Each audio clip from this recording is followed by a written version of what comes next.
Déçu par les performances de son entreprise et alors qu'il en avait cédé les rênes il y a 7 ans, il est de retour à la tête de son groupe pour redresser la barre et il est sur notre plateau ce matin. Bonjour Octave Klaba. Bonjour. Fondateur d'OVH Cloud. Merci d'être sur BFM Business. Vous êtes de retour au manège, je le disais, de retour dans les médias aussi. Vous nous habituiez plutôt à des prises de parole quand même assez rares. C'est quoi l'enjeu aujourd'hui? C'est communiquer, c'est comme de crise, c'est montrer que OVH Cloud est là et a beaucoup d'ambition?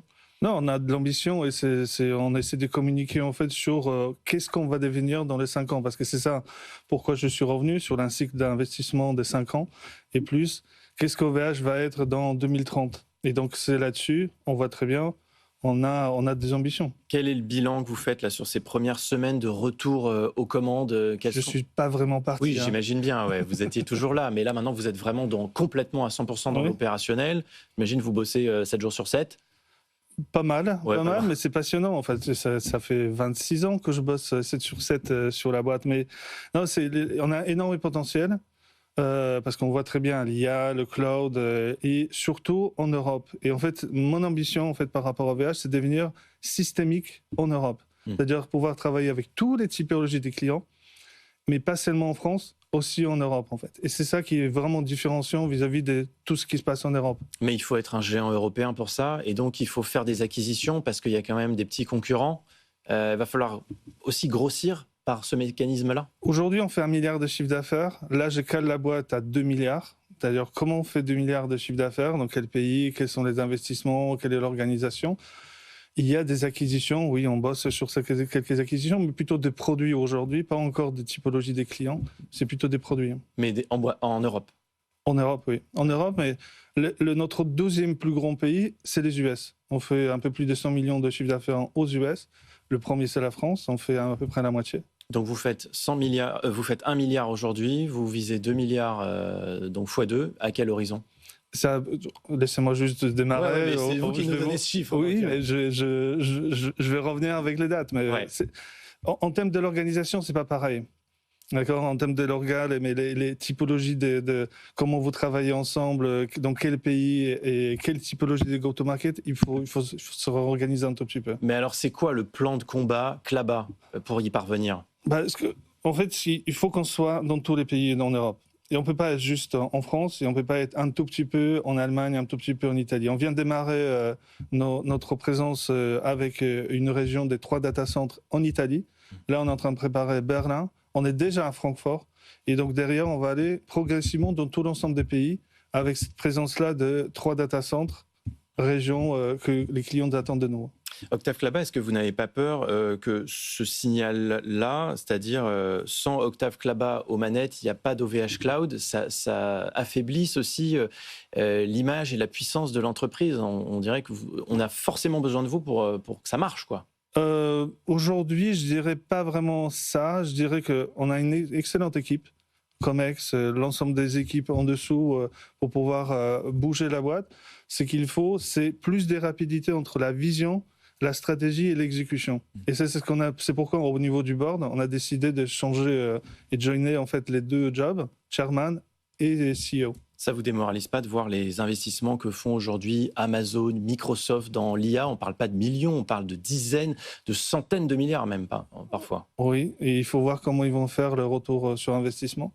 Parce que dans l'IA, le retour sur investissement de tout l'argent qui est mis, c'est pas évident pour l'instant de voir comment le cycle il va tourner. Qui va payer à la fin? Qui va acheter l'IA à combien? Et est-ce que ça fera que tout l'ensemble des investissements ils roulent en cycle? Et donc, vous vous positionnez plutôt du côté de ceux qui disent qu'il va y avoir une bulle de l'IA? At some point, il va y avoir une correction. Est-ce que ça s'appelle une bulle? Est-ce que ça va concerner l'ensemble des acteurs? Ça, on verra bien, en fait. Mais on voit très bien qu'à un moment, les valorisations des entreprises, l'ensemble des investissements, toute cette circularité de l'argent, il y a des petits problèmes à corriger. Bon, en tout cas, on voit que ce qui se passe aux États-Unis, en Chine aussi, c'est une folie. Ça va très vite et puis on investit. Alors peut-être trop, ça, l'histoire le dira, mais en tout cas, à ce stade, en fait, je ne sais pas si c'est trop. En fait, je pense qu'en fait, c'est vraiment quelle partie du monde va dominer une autre partie du monde. C'est ça, en fait, l'enjeu. Ça va au-delà des entreprises. Justement, la guerre en ce moment, en tout cas, la bataille, elle se joue entre les États-Unis et la Chine. On n'entend pas beaucoup parler des Européens. C'est vrai. Il y a des certains nombres d'initiatives, par exemple les Gigafactories. Et on était assez surpris en fait dans cette initiative-là, c'est que ce sont des initiatives à ce point aujourd'hui nationales. Il n'y a pas une initiative européenne. Et en fait, dans le Gigafactory, il n'y a pas d'un acteur qui dit c'est nous qui avons eu ce projet-là, de dire moi je veux me déployer dans 6 pays différents. C'est par pays, en fait, tout l'ensemble des projets. Mais la Commission européenne, il y a quelques jours, a fait des annonces déjà pour assouplir la réglementation, pour essayer de favoriser l'innovation en Europe. On sait que le couple franco-allemand est moteur sur ces sujets-là. Est-ce qu'on va dans la bonne direction? Est-ce que c'est suffisant? Définitivement, on va dans la meilleure direction qu'auparavant. J'étais au sommet mardi, il y a 2 semaines. J'ai entendu des déclarations de part et d'autre qu'on n'aurait jamais imaginé entendre il y a encore 6 mois, 12 mois. Donc ça va définitivement dans la bonne direction. Maintenant, il faut concrétiser l'ensemble des actions politiques et puis des entreprises. On sait que les géants américains, ils n'ont pas de difficulté à faire du lobbying. Est-ce que vous en faites aussi? Bien sûr. Ouais. Mais bon, à notre échelle. Mais c'est difficile? C'est pas difficile en fait, c'est que vous devez mettre des moyens, l'Union européenne, en France, et c'est vrai que leur présence, il est omniprésent, enfin ils sont partout. Alors on a vu un phénomène qui est quand même assez récent et intéressant, Octave Klaba, c'est que les Américains, de plus en plus, les entreprises de la tech américaine, elles se tournent vers le marché obligataire pour lever de la dette, pour financer justement l'intelligence artificielle, parce que ça coûte tellement cher. Comment est-ce que vous allez vous financer ces développements dans l'IA chez OVH? En fait, les investissements de l'IA, on a annoncé par exemple le partenariat avec SambaNova. Donc SambaNova, c'est un fabricant de GPU reprogrammables, dans le sens où ce qu'on cherche, c'est de la performance. Aujourd'hui, avec NVIDIA, avec AMD, on peut avoir de la qualité, mais ce qu'on cherche, en fait, c'est la performance du token par seconde. Parce que quand vous discutez sur ChatGPT, c'est lent. D'accord, les mots, les lettres, ils arrivent tout le long. Ça, c'est insupportable. Et donc, quelque part... oui, c'est insupportable. Enfin, vous voulez juste aller plus vite, quoi. Et donc, on a travaillé de notre côté pour justement fournir de la vitesse à nos clients. Et donc, on a signé avec SambaNova. Croissance des ventes d'OVH Cloud attendue entre 5 et 7% l'an prochain, c'est bien, mais enfin, dans votre secteur... Non, c'est pas bien. Non, enfin, c'est bien globalement au niveau industriel, mais dans la tech, c'est mauvais. Non, c'est pas bien. En fait, la boîte, elle est capable de faire ce qu'on appelle double digit, d'accord, 10% plus. Et mon objectif, c'est déjà revenir sur les 10% plus et après, aller chercher des pourcentages encore plus importants. Est-ce que la bourse reste un bon levier de financement pour OVH? Le titre a perdu 3% de capitalisation depuis le début de l'année, plus de 36% en 3 ans. Vous n'êtes plus dans le SBF 120. Est-ce que c'est la bonne solution? C'est une excellente question. Je n'ai pas la réponse comme ça, mais c'est effectivement, il y a une manière de traiter des entreprises qui ne sont pas large cap, 5 milliards de plus. Quand vous devenez le mid cap, small cap, c'est un no man's land. Il y a d'autres typologies d'investisseurs, beaucoup moindres. Heureusement qu'ils sont toujours là, ils nous soutiennent. Mais c'est vrai qu'en fait, c'est une autre partie d'échec. Et donc, il y a une réflexion qui est en cours? Non. Aujourd'hui, sortie de la bourse n'est pas sur la table. D'accord? Donc, c'est clair. Je remets la boîte sur le flot, plus que 10%, et ensuite, on verra si on arrive à nous valoriser correctement. Quels sont les avantages stratégiques qui demeurent en France? On avait un temps l'énergie, grâce au nucléaire, ça coûtait pas cher. Aujourd'hui, on voit que c'est plus une réalité.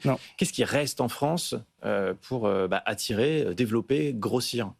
Oui, vous avez une certaine masse de clients, masse critique clients, mais c'est pas suffisant. Moi, quand je vois l'ensemble des initiatives de cloud en Europe, ces initiatives sont par pays et sont par vertical ou par segment des clients. C'est pas suffisant.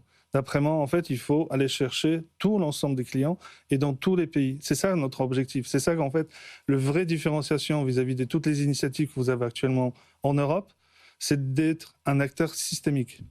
Le quantique, pour terminer, vous en êtes où? Parce que là aussi, ça va être un relais de croissance stratégique. Il faut y être dès maintenant. C'est votre cas? C'est le cas. Ça fait 5 ans qu'on a cofondé France Quantique. On vient de lancer Cloud Quantique, c'est-à-dire vous vous connectez sur OVH et vous avez l'accès à tout l'ensemble des ordinateurs quantiques en émulateur. Il y en a combien? Actuellement 9 en émulateur et le premier en vrai ordinateur quantique. Une fois que vous avez la suprématie quantique, on espère qu'on va les avoir ces ordinateurs aussi, mais vous pouvez déjà démarrer et comprendre en fait en quoi ça consiste le quantique dans votre métier. Allez, la dernière question vous est posée par ChatGPT. Je vous laisse deux choix de questions, Octave Klaba. Alors, la question impertinente qui humanise, nous dit ChatGPT, ou la question au style Klaba? Comme vous voulez. Ah bah non, c'est vous qui choisissez. Deuxième alors. La deuxième, style Klaba. Vous préférez réparer un data center en feu ou lire vos 300 mails quotidiens? Ah non, mais c'est 300 lignes quotidiennes, oui. Ça rappelle ce qui s'était passé avec... Il y a 5 ans, il y a plus de 5 ans, on a pris pas mal de conséquences de ça. C'est derrière nous. Vous êtes remis. C'est largement derrière nous. Merci beaucoup d'avoir été avec nous ce matin. Octave Klaba, fondateur PDG d'OVH Cloud.